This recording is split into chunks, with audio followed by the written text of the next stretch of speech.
சிம்சோனை பற்றி நமக்கு தெரியும். சிம்சோன் ஒரு பராக்கிரசாலியான மனுஷன்.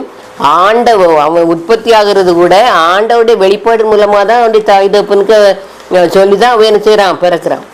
ஆண்டவர் அவருடைய ஆவியினாலே ஏவிதான் அநேக காரியங்களை செய்கிறான்னு சொல்லி பார்க்குறோம். உலக பிரகாரமாக பார்க்கும்போது நமக்கு அது ரொம்ப கஷ்டமாக புரிந்து கொள்ள முடியாத காரியமாக தான் நிச்சயம் இருக்கும்.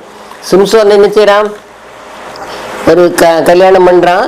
அப்படி இருக்கும் பொழுது அவனுடைய மனைவியை அவருடைய தகப்பை என்ன செய்கிறான், வேற ஒருத்தனுக்கு என்ன செய்கிறான், கொடுக்குறான்.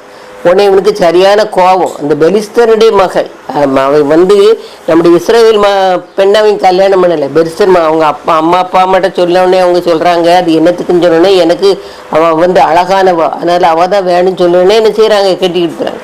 அப்போ அந்த சமயத்தில் வேற ஒருவனுக்கு அந்த அவளுடைய தகப்பையும் கொடுத்த உடனே இவன் என்ன செய்கிறான், கோபத்தில் 300 நரிகளை பிடிச்சி என்ன தீப்பதங்களை வாலில் கட்டி என்ன செய்கிறான், பெலிஸ்தருடைய தோட்டத்தெல்லாம் என்ன செய்கிறான், அழிச்சிடுறான்.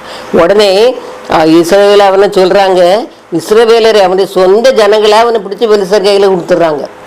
அவன் கையில் கொடுத்த உடனே அவங்க என்ன செய்கிறாங்க, புது கயிறுகளால் கட்டி என்னது லேகி பள்ளத்தாக்கு வரைக்கும் என்ன செய்கிறாங்க, கொண்டு போகிறாங்க.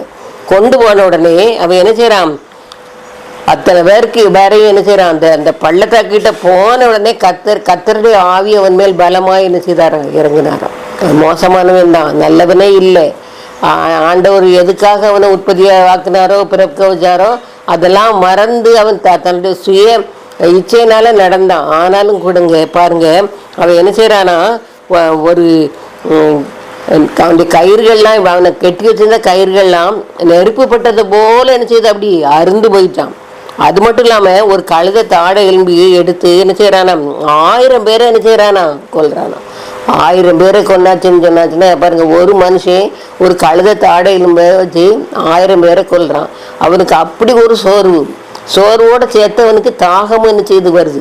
இந்த தாகம் வந்த உடனே அவனுக்கு என்ன செய்ய முடியல, தாங்கவே முடியல. அவன் சொல்கிறான், ஆண்டவரே நீர் எனக்கு என்ன செய்யும், இறங்கும் அப்படின்னு சொல்லி என்ன செய்கிறான், உடனே போய் அழுறான்.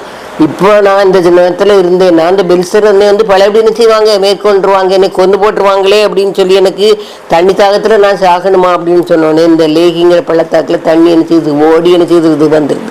வந்த உடனே அவன் குடித்த போது அவன் உயிர் திரும்ப வந்தது அப்படின்னு சொல்லி என்ன செய்து போட்டு. அருமையானவர்களே, நம்முடைய வாழ்க்கையில் எத்தனையோ பணத்தை குறித்த தாகம் நமக்கு இருக்குதா, நம்முடைய நோயிலிருந்து விடுதலையாகணுங்கிற தாகம் நமக்கு இருக்குதா, உங்களுக்கு இருக்குதா? ஆண்டோடைய சமூகத்தில் பாருங்க, அவருடைய எந்த விதமான காரியமாக இருந்தாலும் சரிதான், பிரச்சனைலாம் இருந்தாலும் எல்லாத்துக்கும் ஒரு வெடிவு ஆண்டோடைய காரியங்களை பாருங்க. அந்த காட்டுக்குள்ளே எப்படி ஒரு தண்ணி வரும்.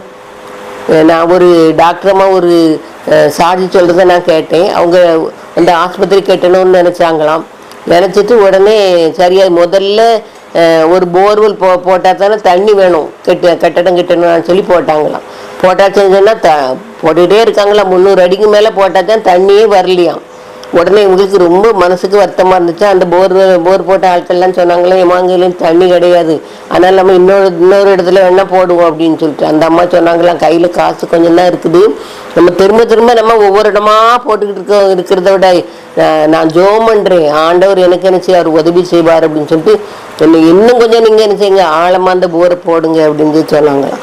அங்கே சொல்லி ஒரு 20 அடிக்கு தான் போட்டிருப்பாங்களாம். அதுக்குள்ளே தண்ணி பீறிட்டு என்ன செய்யிட்டாங்க, வந்துட்டான். அவங்க ஒரு பெரிய சாட்சியாக சொன்னாங்க. கர்த்தர்கிட்ட கேட்டேன், அவர் என்ன செய்தார், அந்த நீரூற்றை என்ன செய்தார், ஊற்றெடுத்து அந்த நீரூற்றை என்ன செய்தார், பொங்கி வர செய்தார்னு சொன்னாங்க. அருமையானவர்களே, இந்த வண்ட சராசரி படுத்த நம்முடைய தேவன் எல்லாம் நிலம் நீர் காற்று எல்லாம் அவர் சொல்படி கேட்கும். அதில் எந்த விதமான சந்தேகமே கிடையாது. நாம தான் நம்முடைய அவிசுவாசத்தினால அநேக ஆசீர்வாதங்களை இழந்து போயிடும். அருமையானவர்களே, அப்படின்னாலே நம்ம எப்போது என்ன செய்யணும், நம்முடைய பற்றாக்குறையின் மத்தியில ஆண்டவர்கிட்ட கேட்டோம்னா ஆண்டவர் நமக்கு கட்டாயமாக உதவி செய்வார்.